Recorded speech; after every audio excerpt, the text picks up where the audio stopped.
Assalamualaikum warahmatullahi wabarakatuh. Untuk channel Rudy Tanjung TV, maju terus dan selalu memberikan channel atau pemberitaan atau konten-konten yang edukatif dan membangun negara kita tercinta Indonesia. Salam underscore dari apa? Assalamualaikum.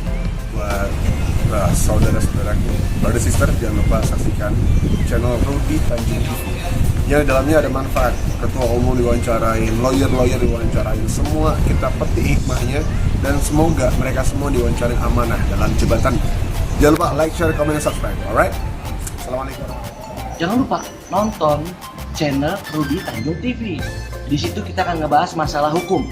Jadi kalau misalkan ada yang mungkin buta hukum atau mungkin yang pengen tahu lebih dalam tentang hukum, Rudy Tanjung TV sudah mewawancarain dari mulai ketua advokat dan banyak banget advokat lainnya. Dan kalau mau bertanya tentang hukum, komen di situ ya. Jadi lebih tahu lagi, apa lagi. Nah, itu nanti bisa dibikin lagi sama Rudy Tanjung TV. Jangan lupa di subscribe, di like, komen, tanya-tanya di situ. Halo, assalamualaikum. Saya Bibi Tranisa. Saya mau mengajak kalian semua untuk yuk visit dan tonton channel Rudy Tanjung TV. Karena kenapa? Karena di situ tuh banyak banget video-video tentang seputar hukum dengan narasumber yang bukan narasumber yang kaleng-kaleng ya, narasumber di situ tuh dan banyak banget pembahasan yang dibahas. Jadi yuk like, subscribe, comment, and share channel Rudy TV. Assalamualaikum warahmatullahi wabarakatuh. Saya Devi Rino dari Aman Al-Fatihah. Ingin support dan menyemangatin dan buat menginformasikan kalian semua, lupa kunjungi YouTube channel Rudy Tanjung TV yang isinya luar biasa. Di situ ada ketua umum dan juga ada lawyer. Jadi insya Allah channel ini banyak manfaat, banyak pengetahuan, dan insya Allah orang-orang yang diwawancarai amanah semuanya, dan hasilnya juga dari wawancaranya semoga bermanfaat untuk kita semuanya. Pokoknya buat kalian jangan lupa di like, subscribe, dan tonton terus Rudy. Assalamualaikum warahmatullahi wabarakatuh. Panglima Besar Peta, apa pendapat Panglima Besar Peta tentang bahasa Cina di Negara Kesatuan Republik Indonesia ini? Baik, terima kasih atas pertanyaannya. Yaitu bagaimana pendapat Panglima Besar Peta tentang penggunaan bahasa Cina di negeri ini. Ya.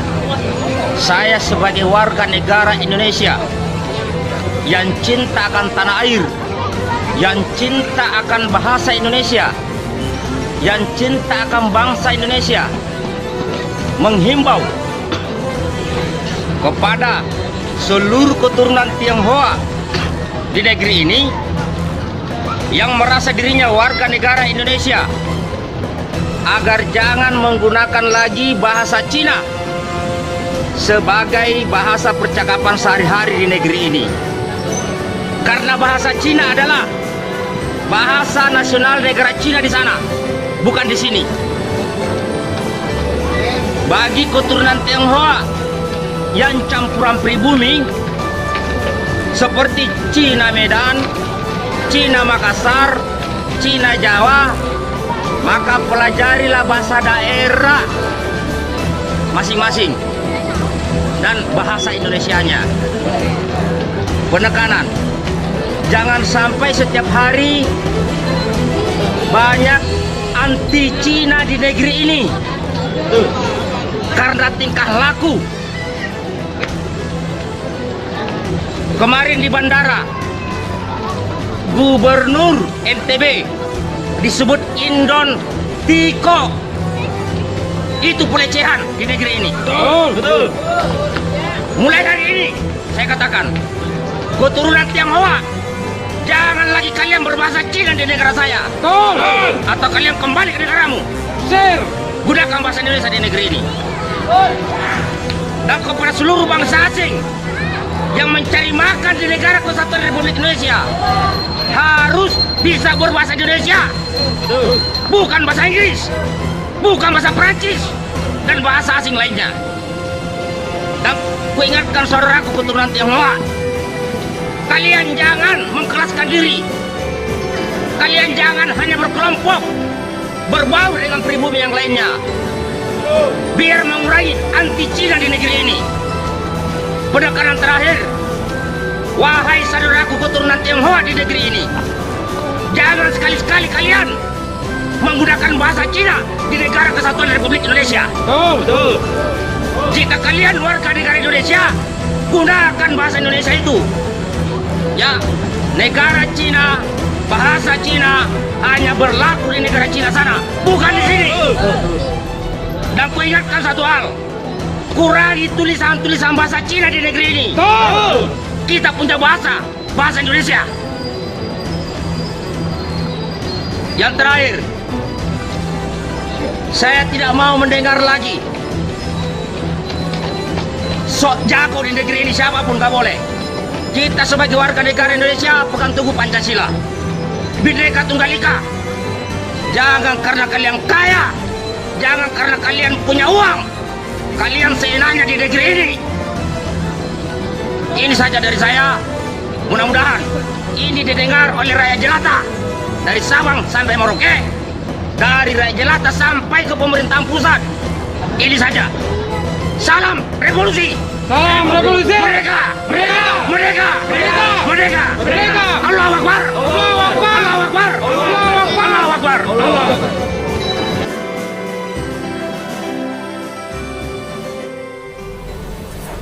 Assalamualaikum warahmatullahi wabarakatuh. Waalaikumsalam warahmatullahi wabarakatuh. Datang lagi di channel Rudy Tanjung TV. Episode kali ini kita mendatangi Panglima Besar PETA Pembela Tanah Air, Mayor Purnawirawan Muhammad Saleh. Assalamualaikum Panglima. Waalaikumsalam warahmatullahi wabarakatuh. Saya Panglima. Sehat alhamdulillah. Alhamdulillahirobbilalamin. Panglima, saya tadi di luar kantor Panglima sudah bersih-bersih nih, sudah prokes. Nah, saya sudah vaksin juga kan. Oke. Nah, saya minta izin nih, apalagi kita udah jaga jarak juga nih kan. Gitu. Saya izin buka masker nih Panglima ya. Sama lah kalau begitu. Iya. Oh saya juga. Iya. Sama lah.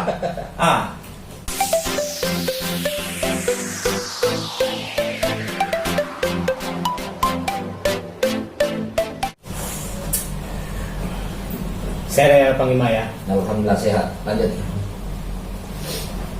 Kita hari ini akan mewawancarain Panglima Besar PETA tentang hal. Panglima, saya mau bertanya nih, berbincang-bincang sambil ngopi lah kita nih kan. Ya. Apa visi PETA ini Panglima? Visi misi pembela tanah air ya. Ya. Oke. Baik saudara-saudaraku, ini ada pertanyaan sangat bagus. Apa visi dan misi pembela tanah air? Ya. Kita harus tahu itu apa visi dan apa itu misi. Jadi harus tahu dulu, baru muncullah apa yang diinginkan. Visi itu adalah sesuatu yang belum ada, kemudian harus ada. Ya. Itu visi, ya kan? Sedangkan misi adalah sesuatu yang sudah ada, yang kita anggap belum maksimal, kita akan maksimalkan melalui sebuah misi. Nah itu dulu. Kan orang bilang visi misinya apa? Iya. Ya kan? Nah,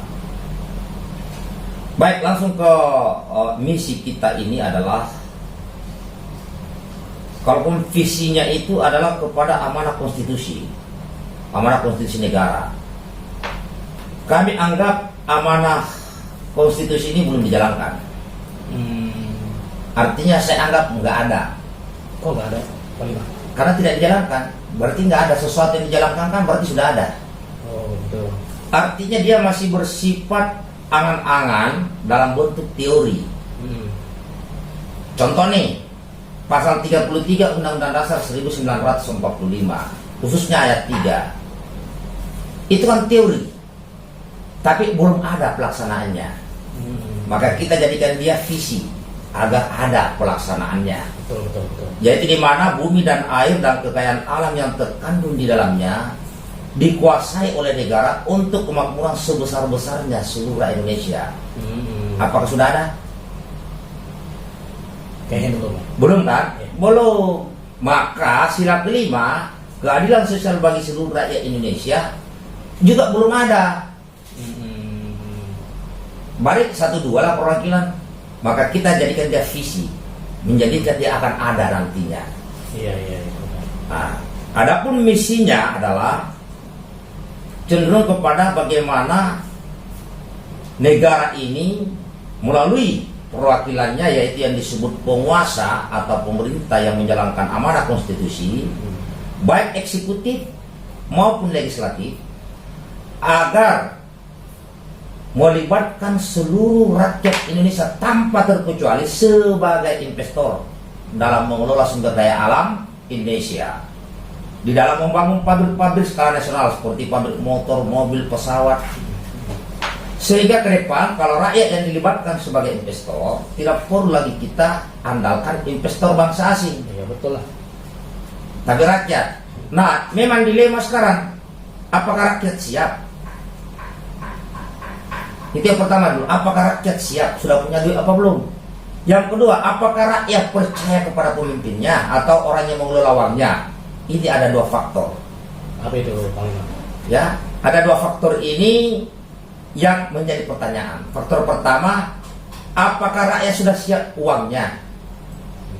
Belum. Maka di Pembela Tanah Air kita membangun yang namanya budayakan menabung Rp1.000 satu hari. Tentunya itu harus dengan melalui sebuah sistem, bukan hanya teori. Nah, itu sudah berjalan di warung-warung peta. Yang kedua, apakah rakyat percaya kepada pemerintah untuk mengelola uangnya? Ini juga menjadi sebuah faktor. Karena rakyat masih ragu kalau dikelola pemerintah dikorupsi apa enggak. Artinya ini merembet bahwa tidak boleh ada korupsi. Supaya bisa menghentikan korupsi, hukum berat. Biar rakyat yakin. Jadi maka di peta menjalankan sebuah gerakan yang amanah. Dia dipaksa amanah lewat sistem. Itu misi pertama. Misi keduanya apa? Mencetak kader-kader yang berjiwa Pancasilais, yang berketuhanan, yang dalam Pancasila. Ya. Misi berikutnya, membangun ekonomi dari bawah melalui sebuah sistem juga. Selama ini koperasi sudah jalan, tapi saya belum melihat satu pun koperasi di Indonesia yang katanya ratusan ribu koperasi Indonesia. Belum saya mendengar, apalagi melihat langsung ada sebuah koperasi memakmurkan pengikutnya. Nggak ada. Yang ada malah bertambah orang miskin di koperasi itu. Loh kok bisa? Karena ada utang piutang. Bagi saya, siapapun yang meminjam, siapapun yang utang, yang punya utang, saya katakan dia adalah orang miskin. Tadi Panglima bilang kan ada warung peta gitu ya? Ya. Nah, apa yang sudah dilakukan peta dalam menjalankan misi dari peta? Oke, kita sudah menjalankan sistem seperti di depan ini. Sudah mulai jalan. Jadi di mana warung peta itu dibuat, ya modalnya dari warga sini. Dia nabung Rp1.000 mulai dari anak kecil, ya kelas 1 SD, apapun. Nah, dia nabung, uangnya dibelanjakan, buat warung sesuai. Jadi isi warung sesuai kebutuhan penabung. Biar gak rugi. Misalnya ada yang nabung nih, saya mau nabung, kakek kebutuhanmu belanja bulanan apa? Beras mereknya apa? Sehingga barang-barang di warung peta sudah ada calon pembelinya, yaitu penabung tadi. Keuntungannya 50% dikembalikan ke penabung. 50% itu dibagi untuk pengelola maupun untuk zakat maupun untuk rencana pembangunan aset-aset berikutnya. Jadi tiap hari uangnya bertambah orang yang nabung tiap hari. Setiap hari itu ya. Karena ini laporan tiap hari dan setiap penabung atau konsumen di warung peta yang punya tabungan memiliki hak untuk mengaudit. Sudah berapa lama itu terbentuknya warung peta itu? Warung peta sebenarnya ini sejak kita gelorakan itu sejak 4 tahun yang lalu. 4 tahun lalu. Sudah berdiri ada ratusan warung peta, tapi karena mungkin pengurusnya ini belum tidak menjalankan sistem dengan baik, maka rata-rata tutup warungnya. Oh, banyak yang tutup karena tidak fokus. Makanya kita bangun di sini yang bertahan sisa 4. Satu di Tangerang yaitu di Pasar Kemis, satu di Cianjur yaitu Desa Palasari, di Kabupaten Bekasi 2 Desa Mutiwari dan Desa Telaga Asi. Yang lain tutup. Kayak Jakarta itu banyak dulu Jakarta itu tutup karena mungkin kesibukan dan sebagainya, tidak fokus. Ini bagaimana pandangan Panglima soal produk-produk luar yang marak di Indonesia? Apakah ini sudah sangat memprihatinkan atau bagaimana, Panglima? Oh, terkait produk-produk impor ya, yang masuk ke Indonesia. Iya. Kalau pendapat saya, secara umum itu tidak ada masalah barang-barang impor itu. Karena kita membutuhkan barang itu. Yang jadi masalah adalah jika produk yang sudah ada di Indonesia kemudian diimpor, ini jadi masalah. Tapi rata-rata yang diimpor ini kan banyak yang tidak ada di Indonesia. Iya. Seperti handphone dari Cina, di Indonesia belum ada pabrik handphone. Motor dari Cina, mobil dari Cina. Kan mobil ada itu di apa ya? SMK ya? Apa ya? Mobil SMK ini juga bermasalah karena tidak didukung secara politik. SMK bagus buatan dalam negeri, tetapi sebagian besar elit politik tidak mendukung SMK. Kenapa itu, Panglima? Ya biasalah, tidak ada visa kali. Karena itu murni hampir walaupun bukan 100% lah, paling sekitar 90% itu komponen cadangannya dibuat di Indonesia. Yang lain masih ngambil luar negeri. Tapi paling tidak sebenarnya kalau ada SMK ini harga mobil lebih murah. Iya. Lebih terjangkau. Kita pun bangga juga. Kita juga bangga. Kan, gitu. Tetapi karena sebagian besar elit politik tidak senang. Karena apa? Ada saingannya. Siapa saingannya? Kapitalis. Siapa kapitalis yang punya saingan? Ya seperti merek-merek yang kita pakai sekarang lah. Iya. Berbagai upaya mereka mempengaruhi oknum-oknum elit politik untuk menggagalkan SMK. Akhirnya siapa yang kena? Jokowi lagi yang kena. Padahal Jokowi punya SMK, rakyat Indonesia punya SMK, tapi sebagian besar elit politik oknum tidak senang. Dibuatlah gara-gara supaya SMK tidak jalan. Nah itu. Oke, terima kasih bincang-bincangnya, Panglima. Sebentar lagi, satu lagi. Oke, saya tidak mempersoalkan impor, ya. Namun di pembela tanah air akan menjawab apa yang diimpor, pelajari ilmunya, pelajari produknya, kita butuh, kita buat sendiri. Lebih bagus kan produk Indonesia, anak bangsa berkarya Ya. kan gitu. Cuma kan belum ada dukungan. Secara politiknya belum ada yang mendukung anak-anak bangsa yang banyak orang pintar nih. Iya. Masa gak bisa buat handphone? Bisa buat handphone negeri ini, bisa. Pertanyaannya siapa yang mau memulai? Rakyat Indonesia baru mau mulai, udah dipersulit izinnya. Pemerintah mungkin mau mulai, ribut. Iya kan? Eksekutif, legislatif ribut. Baru saja ada mungkin mau buat usahanya, udah dipersulit. Ini itu kena politik. Nah, maka peta akan membangun jaringan ekonomi. Setelah jaringan ekonomi kuat, barulah ke depan berpikir untuk menempuh jalur politik. Menyiapkan kader-kader yang amanah untuk menggusur mereka orang-orang yang tidak amanah. Amin, amin. Betul. Kalau tidak ada partai yang mau terima kader peta, kita bentuk partai sendiri yang berasal dari kekuatan rakyat, bukan dari kapitalis atau sekelompok orang yang memiliki uang. Contoh nih, lu mau buat partai, ya kamu cetak sendiri bajunya, pakai sendiri bajunya, buat sendiri markasnya, pakai uang masing-masing seluruh Indonesia. Apakah itu bisa? Saya punya keyakinan bisa, karena di pembela tanah air saja saya tidak mengeluarkan uang 1 rupiah pun. Semua yang masuk komunitas peta mengatakan, saya beli baju sendiri, buat baju sendiri, tulisannya peta, bangga sendiri. Sudah ada cikal bakalnya yang memiliki jiwa seperti itu. Maka seluruh peta di Indonesia dan luar negeri, mereka membuat sendiri bajunya. Yang penting ada tulisan peta, ada contoh. Saya cetak. Saya nggak bisa cetak, saya punya beli ke tempat ya warungnya peta, pakai sendiri, bangga sendiri. Betul. Ya kan? Lah, itu cikal bakal. Jadi kalau ini sudah merata, rakyatnya ini partai politik tidak ada yang mau memilih kader peta, karena misi peta sudah jelas.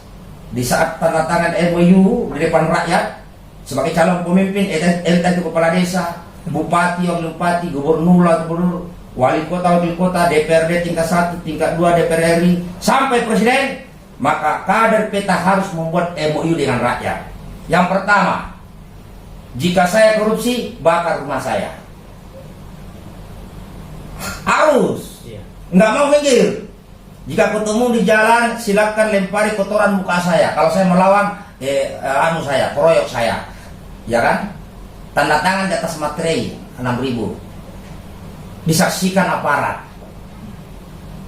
Kalau belum menemukan pemimpin yang disiap begitu, berarti niatnya memang mau korupsi saja pemimpin. Berat ngangkat kader pemimpin dari peta. Iya, betul. Ya kan? Makanya belum ada yang mau terima di peta ini karena bahaya ini kalau pergi rumahnya dibakar. Oke Ya. lah, Panglima, terima kasih. Wah, pertanyaannya kok cuma sedikit, tambah lagi. Banyak masalah bangsa ini. Kok buru-buru anak muda gimana ini? Kita pun waktunya nggak lama. Oh, nggak lama ya. Penting kan singkat, padat, bermanfaat. Ini Gitu. jangan singkat padat, panjang padat. Anda pajak. Daripada singkat cuma dapat judul. Oke. Alhamdulillah. Lanjut, sip. Terima Mantap. kasih bincang-bincangnya, Panglima. Ya. Saya sudah berbincang-bincang dengan Bapak Mayor Purnawirawan Muhammad Saleh, Panglima Peta, Pembela Tanah Air. Jangan lupa di like, Subscribe, di share. resapi isi videonya. Iya, betul. Oke, Oke, sip. ya jangan lupa di like, Jangan lupa like channel ini, like, subscribe, and share. ya, Dan komen. dan resapi isi videonya. Ya, oke. Assalamualaikum warahmatullahi wabarakatuh. Terima kasih, Panglima.